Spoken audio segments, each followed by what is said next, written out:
Bonjour à tous et bienvenue sur cette vidéo.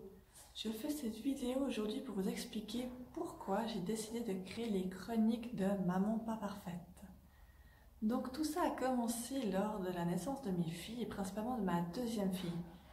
Je sais pas pour vous, mais personnellement ça m'a beaucoup remise en question sur mes compétences de maman. J'avais une grande peur justement de ne pas être parfaite, de ne pas faire tout bien. J'étais vite déstabilisée quand mes filles pleuraient.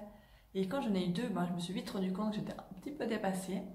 Je voulais que tout soit toujours nickel, comme j'avais toujours fait. Et c'était beaucoup plus compliqué avec deux enfants.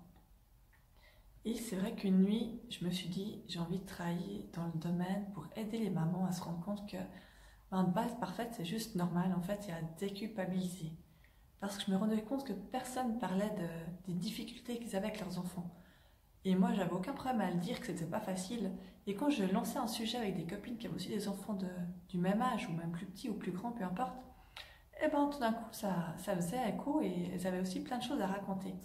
Rien que les nuits, que je disais, mes filles, franchement, c'est difficile, elles ne dorment pas, elles sont à peine à s'endormir, encore maintenant d'ailleurs. J'avais l'impression d'être la seule maman qui avait des filles qui dormaient pas, quoi. Des enfants qui dormaient pas comme on l'attendait. Et encore, je m'y attendais à des choses qui sont juste correspondent pas à la réalité. J'ai appris beaucoup de choses sur le sommeil depuis. Mais quand je parlais de ça, ils me disaient: ah, mais moi aussi, il sera une ou deux fois par nuit où je dois me lever pour lui donner un biberon, ou bien il m'appelle parce qu'il trouve pas son doudou, ou bien il a peine à s'endormir. Je me rendais compte qu'en fait, quasi toutes les mamans avaient les mêmes genres de problèmes que moi, sauf que personne n'en parlait.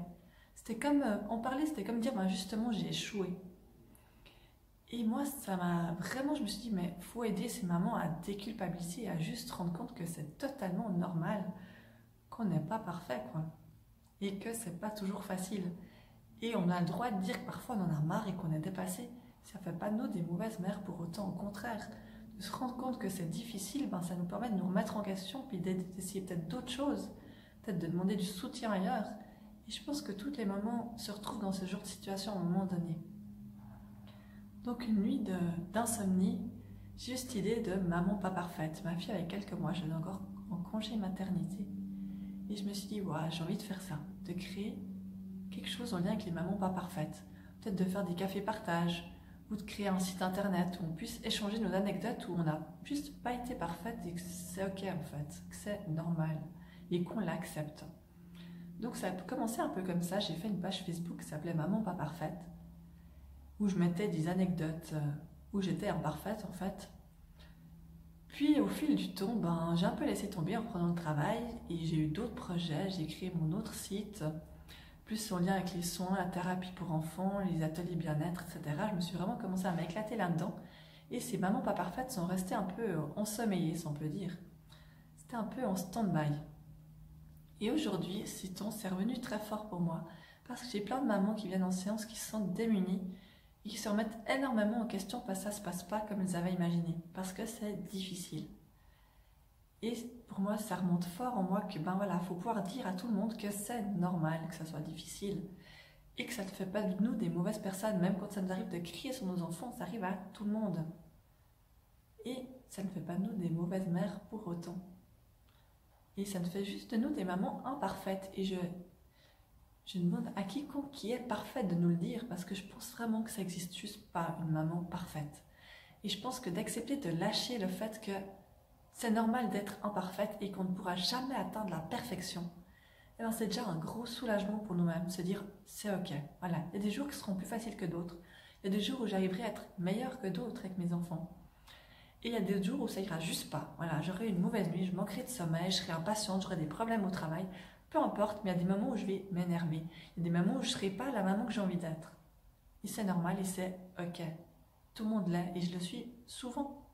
Malheureusement, j'aimerais bien l'être moins.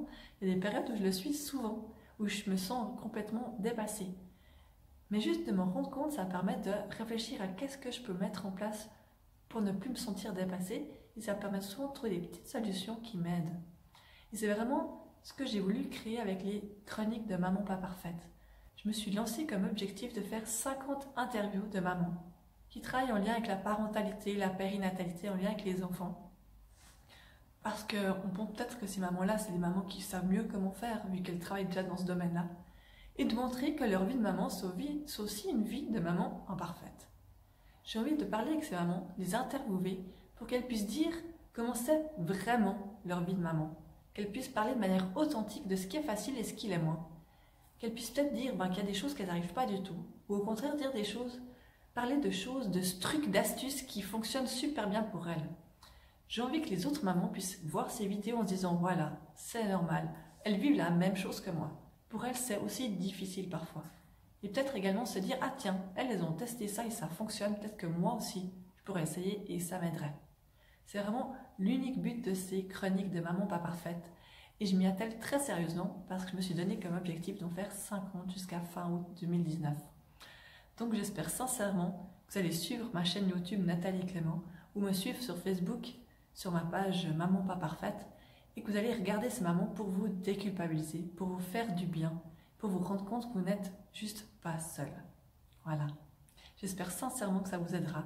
Et en tout cas, pour moi, c'est un réel plaisir d'aller rencontrer toutes ces mamans et d'échanger avec sur la vie ordinaire qu'elles ont en fait. D'ailleurs, j'ai hésité à appeler cette chronique de maman ordinaire. Voilà.